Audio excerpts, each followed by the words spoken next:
നിന്ന് ചേരുന്നുണ്ട് ബൈജു. ഇന്ന് 9ാം നാൾ ആണ് തെരച്ചിൽ ആരംഭിച്ചിട്ടുള്ളത്. നിലവിൽ ഈ സോണാർ സിഗ്നൽ ലഭിച്ചിട്ടുള്ള പ്രദേശത്ത് കേന്ദ്രീകരിച്ചുകൊണ്ടാണ് തെരച്ചിൽ നടക്കുന്നത്. ഇവിടെ നിന്ന് തന്നെയാണ് റഡാർ സിഗ്നലും ലഭിച്ചിട്ടുള്ളത്. ഈ രക്ഷാദൗത്യത്തിൻ്റെ ഭാഗമായിട്ടുള്ളവർ ഈ സിഗ്നൽ എത്രത്തോളം പ്രധാനപ്പെട്ടത് എന്നാണ് വിലയിരുത്തുന്നത്. ഒരു പക്ഷേ നമ്മൾ പ്രേക്ഷകരുമായി പങ്കുവെക്കുമ്പോൾ ഇതത്ര ചെറിയൊരു ദൗത്യമല്ല. പ്രത്യേകിച്ച് പുഴയിലാണ് ഈ ദൗത്യം നടക്കുന്നത്. എല്ലാ സാങ്കേതിക സംവിധാനങ്ങളും ഉപയോഗിച്ചുകൊണ്ടാണ് രക്ഷാദൗത്യം നടക്കുന്നത്. അവിടെ ഈ സോണാർ സിഗ്നൽ ഉൾപ്പെടെ എത്രത്തോളം പ്രധാനമാണ്, നിർണായകമാണ്?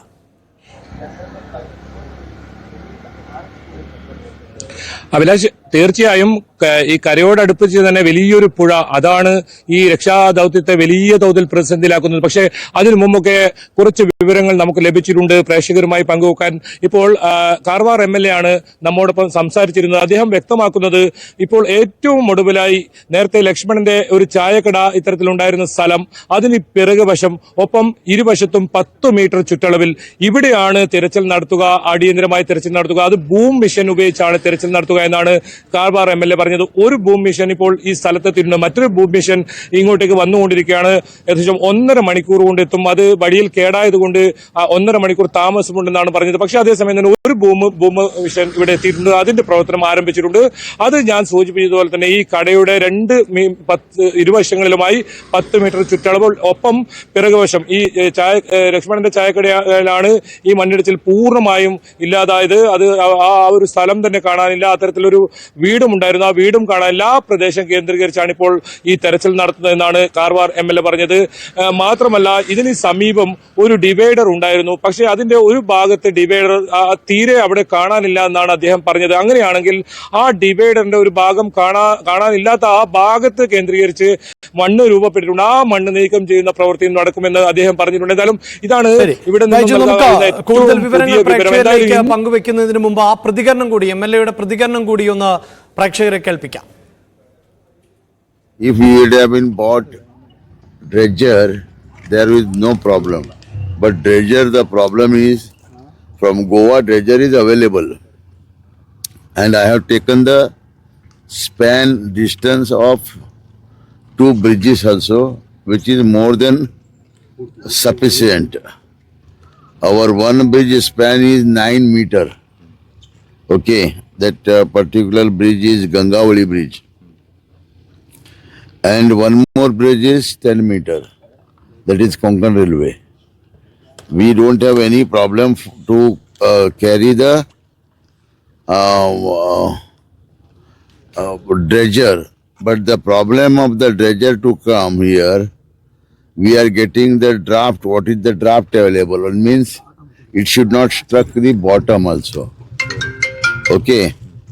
And main part from Goa, if we are bringing, weather is not permitting.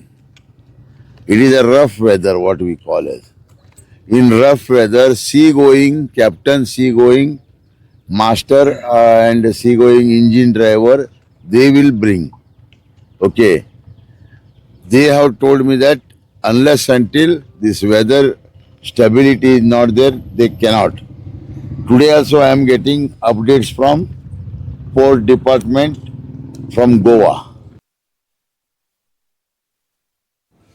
Yes, MLA-യുടെ പ്രതികരണം അടക്കമാണ് പ്രേക്ഷകർ കേട്ടത്. ബൈജു, ഇതിലിപ്പോൾ എല്ലാ സംവിധാനങ്ങളും പ്രയോജനപ്പെടുത്താനുള്ള ശ്രമങ്ങൾ നടക്കുന്നുണ്ട്. അവിടെ ചില വിഘാതം സൃഷ്ടിക്കുന്നത് കാലാവസ്ഥ പോലെയുള്ള പ്രതിസന്ധി സൃഷ്ടിക്കുന്നുണ്ട്. അതോടൊപ്പം തന്നെ ഈ രക്ഷാ സംവിധാനങ്ങളെ ഈ സ്പോട്ടിലേക്ക് എത്തിക്കുന്നതിനുള്ള ബുദ്ധിമുട്ടുകൾ അടക്കം പങ്കുവെക്കുന്നുണ്ട്. നിലവിൽ എന്തൊക്കെ സംവിധാനങ്ങൾ ആണ് ഈ 9ാം ദിവസത്തെ തെരച്ചിലിന്റെ ഭാഗമായിട്ടുള്ളത്?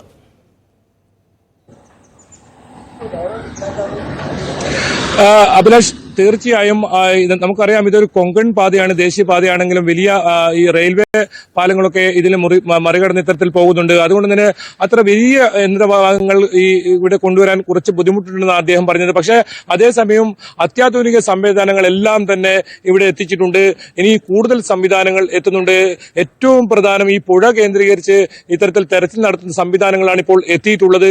പുഴയിൽ ഏതെങ്കിലും തരത്തിൽ സിഗ്നൽ ലഭിക്കുന്നതിനാവശ്യമായ നിരവധി ഉപകരണങ്ങൾ കൊണ്ടുവന്നിട്ടുണ്ട്. ഒപ്പം വിദഗ്ധരുടെ സേവനവും ഉത്തര കന്നഡ ജില്ലാ ഭരണകൂടം തേടിയിട്ടുണ്ട്. അവരും ഇവിടെ എത്തിയിട്ടുണ്ട്. അത്തരത്തിൽ വലിയ തോതിലുള്ള തിരച്ചിലാണ് ഇന്നും അതുപോലെ തന്നെ ഇന്നലെയും ഉണ്ടായിരുന്നത്. ഇന്നലെ ഉണ്ടായതിനേക്കാൾ കൂടുതൽ സംവിധാനങ്ങൾ ഉണ്ട് എന്നതാണ് ഇന്നത്തെ പ്രത്യേകത. ഏത് വിധേനയും അർജുനെ കണ്ടെത്തുക, ഒപ്പം മറ്റുള്ള കാണാതായവരെയും കണ്ടെത്തുക എന്ന ഒരു ദൗത്യം കർണാടക യഥാർത്ഥത്തിൽ ഇന്നലെ മുതൽ ആരംഭിച്ചു എന്ന് വേണം പറയാൻ. ഏതായാലും കരസേനയും നാവിക സേനയും ഒപ്പം NDRF-ഉം പോലീസും ഫയർഫോഴ്സും എല്ലാം ഇത്തരത്തിൽ വലിയ തോതിലുള്ള തെരച്ചിൽ, ഊർജിതമായ തെരച്ചിൽ. ഏതായാലും അല്പസമയത്തിനകം തന്നെ നമുക്ക് ഈ തൊട്ടടുത്ത ഈ സ്പോട്ടിലേക്ക് പോകാനുള്ള അനുമതി ലഭിക്കുമെന്നാണ് MLA പറഞ്ഞത്. അവിടെ ഒരു പ്രത്യേക സ്ഥലം ഉണ്ടാക്കിയിട്ടുണ്ട്. ആ സ്ഥലത്ത് നിന്ന് നമുക്ക് തത്സമയം തന്നെ ഓരോ വിവരങ്ങളും ഇനി വരുന്ന മണിക്കൂറുകളിൽ നൽകാൻ സാധിക്കും. അതുകൊണ്ട് തന്നെ കൃത്യമായ വിവരങ്ങൾ ഇനി നമുക്ക് ലഭിക്കും. ഇപ്പോൾ നമ്മൾ ഉള്ളതൊരു 3 കിലോമീറ്റർ മാറി ഈ ശിരൂരിന്റെ തൊട്ടടുത്തായ ഒരു സ്ഥലത്താണ്. ഇവിടെയാണ് നമ്മളിപ്പോൾ തടഞ്ഞിട്ടുള്ളത്. ഏതായാലും ആ പ്രശ്നം ഇപ്പോൾ പരിഹരിക്കുമെന്ന് അദ്ദേഹം പറഞ്ഞിട്ടുണ്ട്. ഈ ലോറി ഇത്തരത്തിൽ കണ്ടെത്തുന്നതൊക്കെ ഉൾപ്പെടെയുള്ള കാര്യങ്ങൾ തത്സമയം പ്രേക്ഷകരിലേക്ക് കാണിക്കാൻ പറ്റും. നമുക്കറിയാം, കഴിഞ്ഞ ദിവസങ്ങളിലെല്ലാം News 18 മാത്രമാണ് അവിടെ നിന്നും തത്സമയം ദൃശ്യങ്ങൾ കാണിക്കാൻ കഴിഞ്ഞത്. മറ്റ് ചാനലുകൾക്കൊന്നും തന്നെ അവിടെ സിഗ്നൽ ഉണ്ടായിരുന്നില്ല. ഏതായാലും നമുക്ക് അതേ രീതിയിൽ തന്നെ വരും മണിക്കൂറുകളിലും ആ ദൃശ്യങ്ങൾ കാണിക്കാൻ പറ്റുമെന്ന പ്രതീക്ഷ തന്നെയാണുള്ളത്. അത് തന്നെയാണ് MLA പറഞ്ഞത്. ഏതായാലും അല്പസമയത്തിനകം നമ്മൾ നേരിട്ട് ആ ദുരന്ത ഭൂമിയിലെത്തും. അവിടെ നിന്നും നേരിട്ട് തത്സമയം തന്നെ ദൃശ്യങ്ങൾ കാണിക്കും. എന്നാലും വലിയ തോതിലുള്ള ഈ തെരച്ചിൽ തന്നെയാണ് നടക്കുന്നത്. കാലാവസ്ഥ ഇപ്പോൾ വെയിലാണ്, വളരെ അനുകൂലമായ കാലാവസ്ഥയാണ്. പക്ഷേ നമുക്ക് കഴിഞ്ഞ ദിവസങ്ങളിലെല്ലാം കണ്ടിരുന്നു വലിയ തോതിൽ കാലാവസ്ഥ മാറ്റം സംഭവിക്കുന്നത്. വലിയ തോതിലുള്ള മഴ, അതിശക്തമായ മഴ. ഈ പുഴയിലാണെങ്കിൽ അടിയിൽ വലിയ കുത്തൊഴുക്കുണ്ട്. അതുകൊണ്ട് തന്നെ നേവിക്കൊക്കെ വലിയ പരിമിതിയാണ്. പക്ഷെ അതൊക്കെ മറികടന്നുകൊണ്ടാണ് നാവികസേനയുടെ തിരച്ചിൽ നമുക്ക് എടുത്തു പറയേണ്ടി വരും. കഴിഞ്ഞ ദിവസങ്ങളിലെല്ലാം അവർ വലിയ തോതിലുള്ള അത്തരം പ്രവർത്തനം പരിമിതികൾക്കിടയിൽ നടത്തുന്നത് കാണാമായിരുന്നു. ഇപ്പോഴും നാവികസേന അതേ രീതിയിൽ അതേ തെരച്ചിൽ ഇപ്പോഴും തുടരുന്നുണ്ട്. എന്തായാലും ഈ പ്രവർത്തനമൊക്കെ ഏകോപിപ്പിക്കുന്നത് വൈകിയത് തന്നെയാണ്.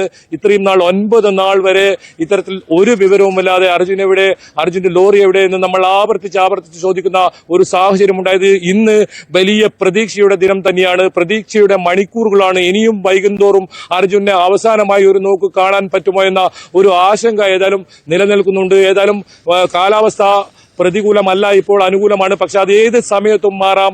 ഇന്ന് പുഴയിലെ തെരച്ചിലായതുകൊണ്ട് തന്നെ കാലാവസ്ഥ വലിയ ഘടകമാണ്. കാലാവസ്ഥ അനുകൂലമല്ലെങ്കിൽ അത് തെരച്ചിലിനെ വലിയ തോതിൽ ബാധിക്കും. എന്തായാലും അത്തരത്തിൽ കൂടുതൽ സംവിധാനങ്ങൾ, യന്ത്ര സംവിധാനങ്ങളെത്തി പ്രതികൂല കാലാവസ്ഥയും മറികടന്ന് തെരച്ചിൽ നടത്താനുള്ള ഒരു ഊർജിത ശ്രമമാണ് ഇവിടെ നടക്കുന്നത്. എല്ലാ സേനകളും സംയുക്തമായി വലിയ തെരച്ചിലാണ്. നേരത്തെ ശരവണന്റെ ബന്ധുക്കൾ അവർ വളരെ നിസ്സഹായാവസ്ഥയിലായിരുന്നു ഇവിടെ ഉണ്ടായിരുന്നത്. അവർ ദിവസങ്ങളായി ഈ ഭാഗത്തൊക്കെ അവർ ഉണ്ടായിരുന്നു. അവർക്കൊന്നും അകത്ത് എല്ലാ ദിവസവും പോകാൻ പറ്റില്ല. അവരുടെ ആവശ്യപ്രകാരം ജില്ലാ പോലീസ് മേധാവി ഒരു ദിവസം ആ സ്ഥലത്ത് കൊണ്ട് ആ ഇടമൊക്കെ കാണിച്ചു. അദ്ദേഹം 7:36 സ്വന്തം ഭാര്യയെ വിളിച്ച് ഇത്തരത്തിൽ താൻ വിശക്കുന്നു, അതുകൊണ്ട് ചായ കുടിക്കാൻ പോകുന്നെന്ന് പറഞ്ഞാണ് ഈ സ്ഥലത്തേക്ക് പോകുന്നത്. പിന്നീട് വലിയ ആ മണ്ണിടിച്ചിലുണ്ടായതിനെ തുടർന്ന് അദ്ദേഹം ആ ഒഴുക്കിൽ പെട്ടിട്ടുണ്ടാകാമെന്നാണ് അവർ കരുതുന്നത്.